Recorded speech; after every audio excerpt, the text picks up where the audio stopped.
This is an Arizona's Family News Update. Good evening, everyone. I'm Chris Pickle. Here are the latest stories we're following from the Arizona's Family Newsroom.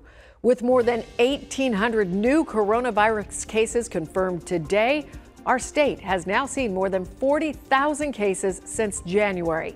The number of deaths also went up by 20 people to a total of 1,239. Arizona also reached new highs when it comes to COVID patients in the hospital, in ICU beds, and on ventilators. But still, health officials say more beds and ventilators are available. There will be a big change in Arizona. The governor is giving the go-ahead for mayors to order people to wear face masks. So this is going to be city by city. The governor did not issue a statewide policy. Several city leaders across our state say they are now working on those mask policies. A Glendale police officer and a suspect are hospitalized after a crash.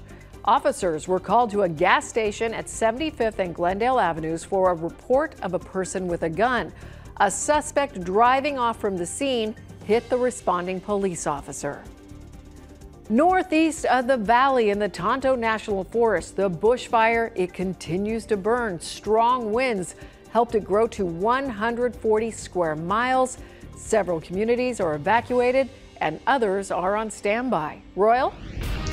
Well, I'll tell you what, Chris, we had cooler than normal temperatures around the state, but it was kind of windy today. That didn't help our firefighters at all. But the good news is the winds are going to come down in the forecast. That's very good news. 104 our high today. That was just a little bit below average. The record on this date was 114 degrees. And our forecast going forward, cooler than average temperatures for the next several days. And the winds do start to come down, and those morning temps in the 70s. But then by the time we get to Sunday, we start to warm things up. By the time we get to the middle of next week, we're looking at 110 degrees or more.